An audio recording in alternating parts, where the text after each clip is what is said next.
के आतंकवादी बोडोज बहुत ही खतरनाक हैं। ये मैंने बोडो दुश्मन से सीखा। अब उनके जाल से उन्हीं को फंसाता हूँ, बंदूक और राशन की थैली सामने रखकर। वैसे तो चाइनीज हथियार बहुत है इनके पास, लेकिन हिंदुस्तानी हथियारों को कब्जा करने में इनको कुछ ज्यादा ही मजा आता है। पता है इस तरह कितनों को लटका के मारा? कितनों को सर? 13। दुश्मन इस जंगल और जमीन को हमसे बेहतर जानता है।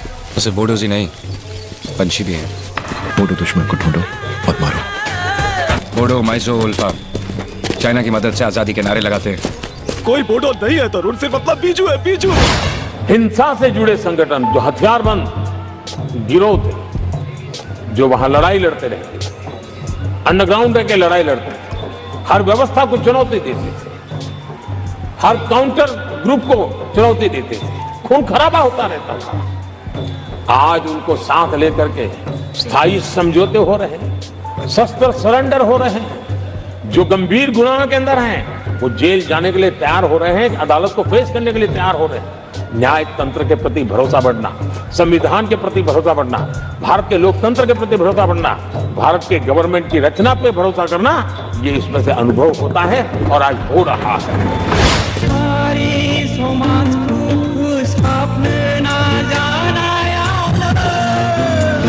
You must realize that these people have fought for the country. These people have brought Nurul to this country.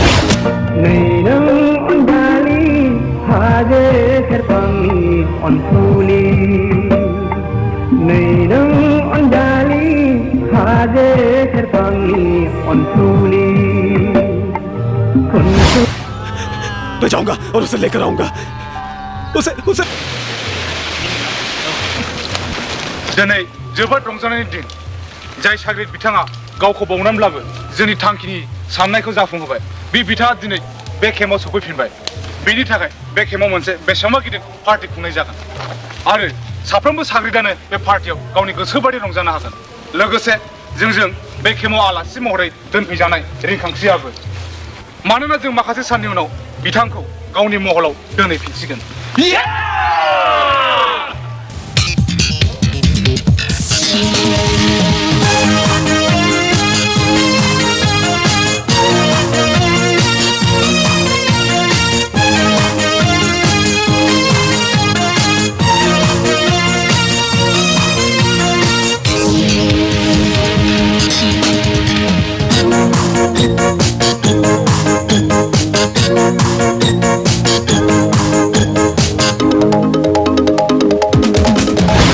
Police थाने में जाकर, पुलिस ट्रेनिंग कॉलेज में जाकर वहां पे जो हथियार है वो लेके जाती है। क्या क्या हथियार ले गए हैं? क्या क्या हथियार लूट के ले गए हैं? INSAS rifle, AK-47, light LMG light machine gun, self loading rifle, SMC, motor, grenade, bullet proof jacket, 6 lakh ammunition, 6 lakh गोलियां आज लोगों के बीच में है। ये राष्ट्रीय सुरक्षा का मामला नहीं है। कहां है राष्ट्रीय सुरक्षा सलाहकार? ये जो बंदूक है, ये जो गोलियां हैं, किस पर चलाएंगे? ये गोलियां हमारे भारतीय सेना के नौजवानों पे चलाएंगे। सदन में जब 2012 में असम में कोकराझार में जब हिंसा हुआ, तो इस सदन में, लोकसभा में, राज्यसभा में प्रधानमंत्री, हमारे पहले प्रधानमंत्री डॉक्टर मनमोहन सिंह जी ने इस सदन में उन्होंने बात रखी। जब कोकराझार में जब हिंसा हुआ तो उसके 7 दिन बाद प्रधानमंत्री मनमोहन सिंह जी वहां पर गए और उन्होंने कहा, क्या कहा? उन्होंने कहा असम में जाकर, we are one people, we are one nation, we must live together as such, we must restore peace and calm through the area.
Bodoland Territorial Region was created under the provision of 6th Schedule to the Constitution of India, comprising near about 4 million people of various caste, creed and religion. The people of Bodoland, under the leadership of Sri Pramod Boro as Chief Executive Member, are living peacefully with harmony and integrity in the region of family record. 30 seconds. Sir, while supporting the motion of thanks, President address, I would like to call upon the government of India to make it convenient to provide a little space for accomplishment of Bodai Accord 2020 in the government's 100 days agenda. 5 years after independence, can you negate this fact? We are talking about the inclusion of the Northeast history after 75 years. That's a classic exclusion. India was an anthropological subject, not a historical subject in the eyes of the colonial forces. And today, the Northeast remains outside of the history of the Indian history textbook. That is why you treat them as the other. And that's the silence. And the silence on the Manipur tragedy is not unique. It is a reflection of this general continuity of the colonial in the post-colonial. It is sad to see a nationalist party like the BJP will feel comfortable with this silence on the tragedy of Manipur. Keep your hands on your heart and think about the 60,000 people who are linguistic in relief camps. And those mothers, those widows, think of them. And then you talk about nationalism. Point is made. He made Only then we will understand what this tragedy means. And Mr. Chairman, the hurt, the anger has thrown a nobody like me to be part of this temple of democracy. Beating the BJP cabinet minister, think about the pain. If you hear an anxiety, anguish and pain in my voice, please go back and see those 60,000 people linguisting in the relief camp. Don't talk about partition remembrance till you bring that. I would keep quiet the moment the Prime Minister opened his mouth and the Nationalist Party says that Manipur is part of India and we care for the people of that state. Only then I will accept what is nationalism in our faith. हम north east को आज देश के विकास का एक सशक्त engine बनाने की ओर हम ताकत से लगे। नॉर्थ ईस्ट पूर्वी एशिया के साथ ट्रेड, टूरिज्म और कल्चरल कनेक्टिविटी उसका गेटवे बन रहा है। और ये जो कहते हैं ना 21वीं सदी भारत की सदी, उसमें ये इनिशिएटिव बहुत बड़ा रोल प्ले करने वाला है। ये हमें स्वीकार करना है। आदरणीय सभापति जी, हमने नॉर्थ ईस्ट में गत 5 वर्ष में जो काम किया है और अगर पुराने कांग्रेस के हिसाब से साथ उसको अगर तुलना कर दी जाए, हमने जितना काम 5 साल में किया है, इतना अगर उनको करना होता ना तो कम से कम 20 साल लग जाते, एक पीढ़ी और चली जाती। हमने इतना तेजी से काम किया है। आज नॉर्थ ईस्ट की कनेक्टिविटी उसके विकास का मूलभूत आधार है, उसको हमने प्राथमिकता दी है। और आज भूतकाल के सारे इंफ्रास्ट्रक्चर से कई गुना आगे हम निकल चुके हैं और हमने उसको करके दिखाया है। आदरणीय सभापति जी, नॉर्थ ईस्ट में स्थायी शांति के लिए 10 वर्षों में अनेक प्रयास किए गए हैं और निरंतर प्रयास किए गए, बिना रुके बिना थके, हर एक को विश्वास में लेते हुए में प्रयास किए गए और उसकी चर्चा कम हुई है देश में, लेकिन परिणाम बहुत ही आशा पैदा करने वाले निकले हैं।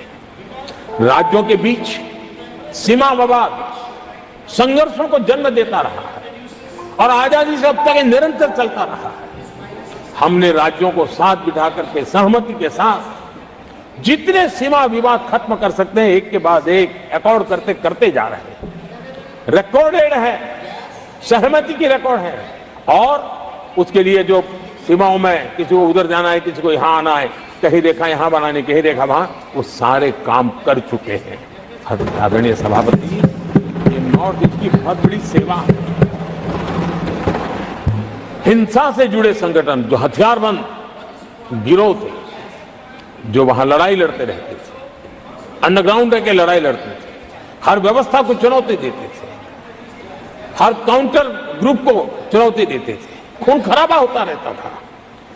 आज उनको साथ लेकर के स्थायी समझौते हो रहे हैं, शस्त्र सरेंडर हो रहे हैं। जो गंभीर गुनाहों के अंदर हैं वो जेल जाने के लिए तैयार हो रहे हैं, अदालत को फेस करने के लिए तैयार हो रहे हैं।